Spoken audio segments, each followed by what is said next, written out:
আসসালামু আলাইকুম, সবাইকে স্বাগত জানাই আজকের ভিডিওতে। আজকে দেখাবো কিভাবে এটি গাঢ় কাপড়ে ভ্যাট রং দিয়ে নিজেই একটি 3 পিস তৈরি করে নেবেন। তো এই যে দেখতে পাচ্ছেন এখানে কিন্তু 5 গজ কাপড়, এখানে একটু অরেঞ্জ কালার কাপড়টা নিয়েছি আমি, একটি ভয়েল কাপড়।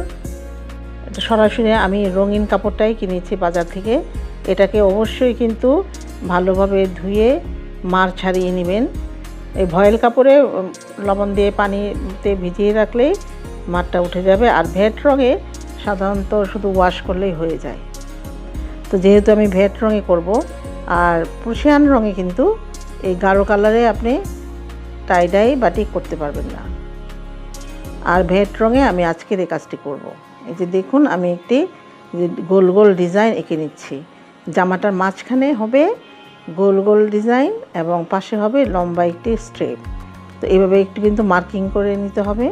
মার্কিং করে নিলে কি সুবিধা হচ্ছে যে আপনার ডিজাইনটা সোজা থাকবে এবং ডিজাইনটাও সুন্দর হবে। তো এই যে আমি করে নিলাম।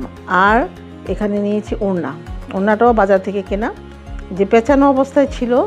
এই ওড়নাগুলিকে আপনারা কিন্তু সরাসরি ভ্যাট রঙে দিতে পারেন, এটাকে কোনো ধোয়ার দরকার নাই।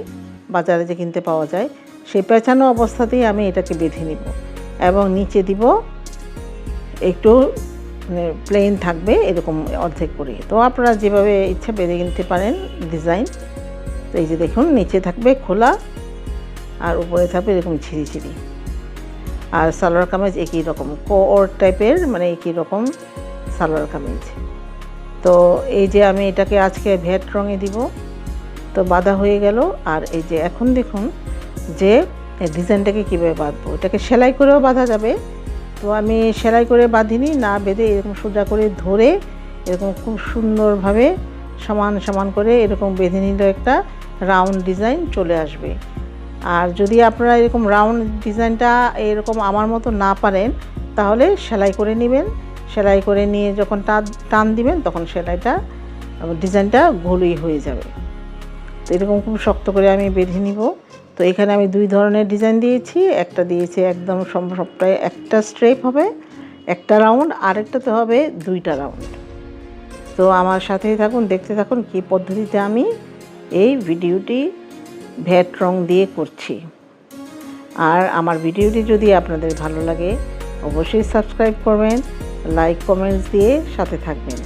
আর যারা আমাকে সাবস্ক্রাইব করেছেন, যারা আমাকে সাপোর্ট করেছেন, তাদেরকে অসংখ্য অসংখ্য ধন্যবাদ।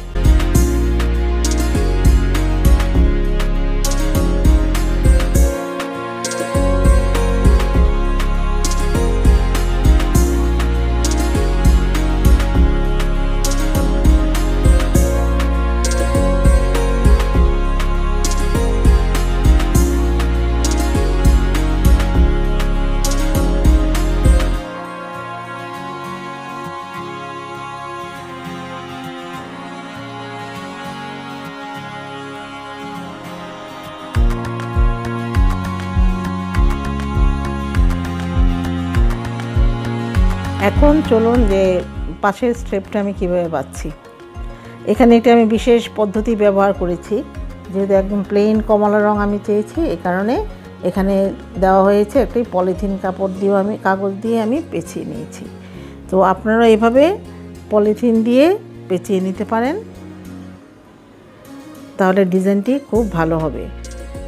আর খুব সাবধানতার সাথে কাজটা করবেন এবং ভিডিওটা স্কিপ না করে অবশ্যই খুব ভালোভাবে দেখুন। তারপর আমাকে আপনারা প্রশ্ন করবেন যদি কিছু না বুঝেন তখন। তো বুঝে দেখবেন, ভালো করে দেখবেন, শুনবেন, তাহলে আশা রাখছি আপনাদের আর কষ্ট হবে না বুঝতে। তারপরেও যদি আপনাদের সমস্যা হয় অবশ্যই আমাকে কমেন্টে জানাবেন, আমি ইনশাল্লাহ উত্তর দিতে চেষ্টা করব। এই যে পলিথিন দিয়ে আমি কিন্তু ভালোভাবে একবার বেঁধেছি কাপড়টি, তারপর আবার এটা পলিথিন দিয়ে বেঁধে নিব। আর যেহেতু ভ্যাট রং দিয়ে আজকে কাজ করব, এখানে আমি সবুজ ভ্যাট রং দিয়েছি। আর যেহেতু গাঢ় রঙের কাপড়, এখানে সবচাইতে সহজ পদ্ধতি হচ্ছে এই ভ্যাট রং দিয়ে কাজ করা। তো এই যে দেখুন, তো ভালো করে পেঁচিয়ে নিয়ে কাপড়টিকে কিন্তু ঠান্ডা পানিতে আমরা ভিজিয়ে রাখবো 20 মিনিট, তা না হলে ভ্যাট রঙে এটা কিন্তু রং ভালো আসবে না। তো আজকে আমি ভ্যাট রং এখানে যেহেতু সালোয়ার কামিজ আর ওড়না 5 গজ কাপড় আর ওড়না কিন্তু আর বেঁধে কিন্তু একদম ছোট হয়ে গিয়েছে, এই কারণে আজকে আমি এখানে 2 তুলা ভ্যাট রং দিয়েছি। আর সাথে দিয়েছি 4 তুলা কস্টিক এবং 4 তুলা হাইড্রোজ। তো সেই পরিমাণে আপনারা দিয়ে নেবেন। আর পানির পরিমাণ হচ্ছে কাপড়টি ডুবে থাকতে যতটুকু পরিমাণ পানি লাগবে ততটুকু মাপের পানি নেবেন।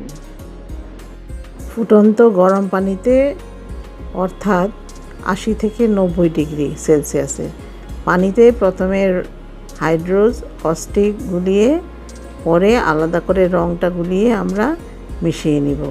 তো রং গুলানোর বিষয়ে অবশ্যই আমার চ্যানেলে ভিডিও আছে, আপনারা ওটা দেখে নেবেন। এছাড়া কাপড়টি রঙে ডুবিয়ে আমরা 20 থেকে 30 মিনিট রাখবো। শিখে নেন, যেহেতু গাঢ় কালারের কাপড় এই জন্য কাপড়টাকে কিন্তু অন্তত 20 থেকে 30 মিনিট রঙে ডুবিয়ে রাখবেন, তাহলে সেই আগের যে রঙটা ওটাকে মুছে নতুন একটি রং ধারণ করবে। তো কেমিক্যালের তো একটা টাইম দিতে হয়, যে কেমিক্যাল হাইড্রোজ কস্টিক, তো সেই কেমিক্যালের জন্যে একটু বেশিক্ষণ সময় রাখবেন। তারপর ভালোভাবে ওয়াশ করে আমরা এটা খুলে নেব, খুলে কিন্তু আবার এটাকে ওয়াশ করবেন। আর হচ্ছে রং থেকে উঠিয়ে সাথে সাথে ধুবেন না, অবশ্যই এটা স্ট্যান্ডিং টাইম মানে ঠান্ডা হওয়ার জন্য কাপড়টি কিন্তু রেখে দিবেন বাইরে। যখন ঠান্ডা হয়ে যাবে তখন আপনারা এই কাপড়টা ধুয়ে নেবেন। সবচাইতে আরেকটি টিপস, আমি এগুলি এক সময় আরেকটা ভিডিও তৈরি করব টিপস অ্যান্ড ট্রিক্স, আগেও করেছি এখনও করব। তো এই যে দেখুন, তো আশা রাখছি আপনাদের ভালো লাগবে। এটি একটি জামার সালোয়ার কামিজের কাপড়টা 5 গজ আর ওড়নাটাও তো খুলে দেখিয়েছি। তো আশা রাখছি আপনাদের ভালো লাগবে। তো ধন্যবাদ সবাইকে, আসসালামু আলাইকুম।